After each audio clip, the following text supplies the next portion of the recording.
Aujourd'hui, on n'est pas dans un lieu paranormal, on n'est pas dans un lieu qui fait peur, on n'est pas dans un lieu ultra flippant, tout ce que tu veux, et je me répète, nous sommes tout simplement, les amis, dans le nord de la France, au bord d'une vieille chapelle abandonnée.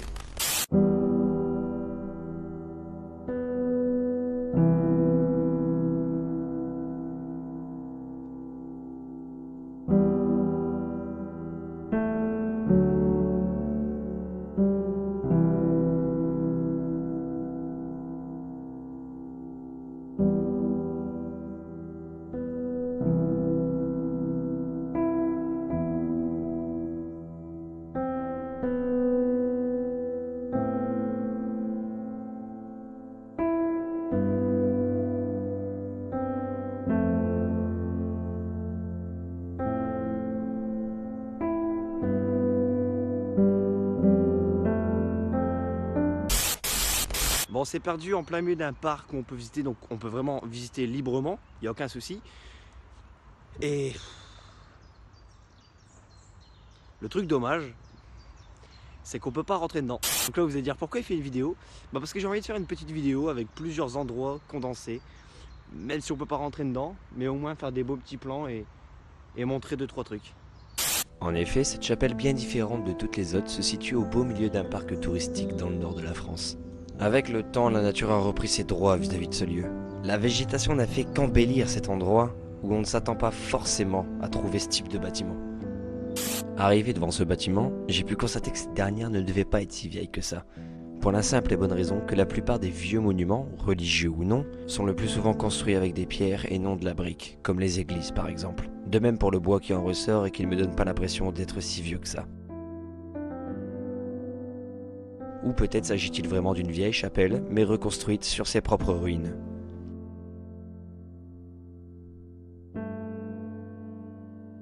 En regardant l'arche de la porte ainsi que la forme des fenêtres, on peut constater qu'il s'agit d'une chapelle dans un style gothique. L'intérieur est quasiment vide et lorsqu'on lève les yeux, nous avons la vue sur une magnifique charpente en bois.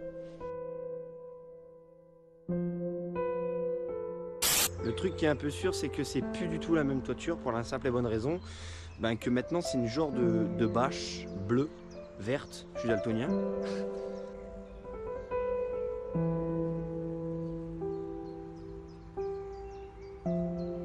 La chapelle est comme sur un piédestal, ce qui dès le début m'a laissé penser qu'il devait y avoir forcément des souterrains en dessous.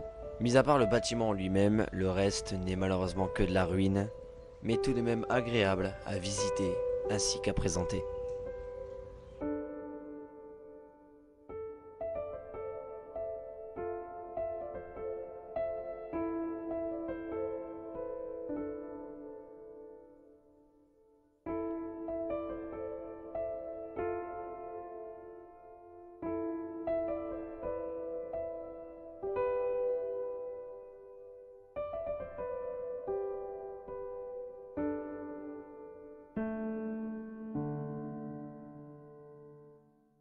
On est aujourd'hui les amis sur un lieu étonnant qui ne fait pas peur.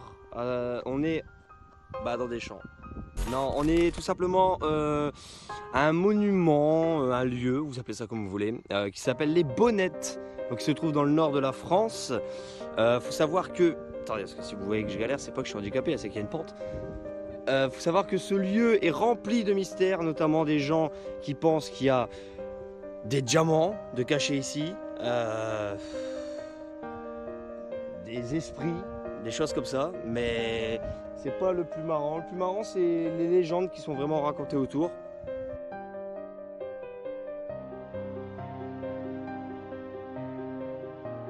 Effectivement, ce lieu est plus ou moins étrange. Situé en haut d'une colline, ces 7 roches qui ressortent du sol ont plusieurs histoires à leur actif. Je vous ai dit 7 ? Aujourd'hui, il n'en reste plus que 5.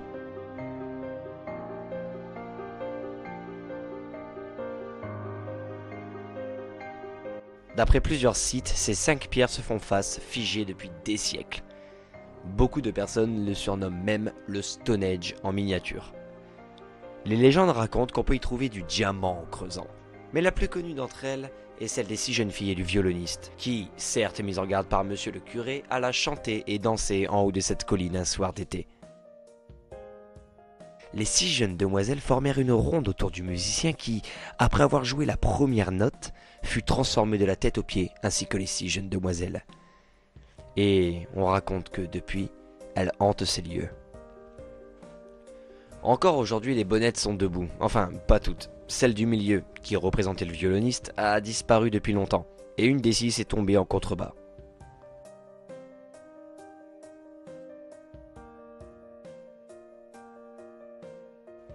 Plusieurs théories tournent autour de ce lieu, et beaucoup de recherches ont été faites. Des médiums viennent régulièrement, mais s'agit-il vraiment d'une histoire comme celle-ci? En effet, les 7 pouvaient très bien servir de feu d'alerte, ou même encore de table d'orientation. Plusieurs personnes cautionnent également que pas mal de dégâts auraient pu être causés au site par l'occupation d'une base allemande durant les guerres. Sa hauteur en ferait un poste de défense idéal. Mais moi je pense plutôt que ce lieu restera à jamais un mystère. Et les légendes ne font que naître jour après jour autour de ces 5 restantes. Alors qui sait, paranormal ou simplement construit par l'homme?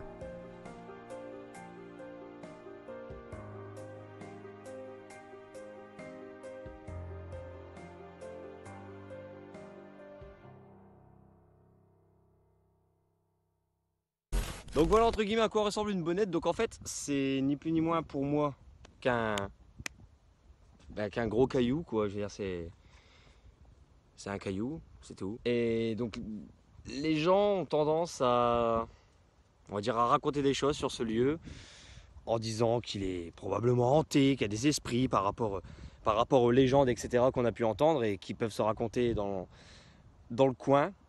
Mais bon, j'y crois pas vraiment. Là les amis, je vous montre un peu le lieu de jour. Je reviendrai sûrement cette nuit quand il fera noir, on verra bien. S'il y a des esprits, je me fais attaquer, si je crie comme une femme, je sais que vous aimez ça. Et puis à mon avis on ira un petit peu dans un bois, histoire de se donner un petit peu de frisson quand même, que la vidéo elle est du frisson. Mais donc voilà, 2 jours, à quoi ressemblent les bonnettes.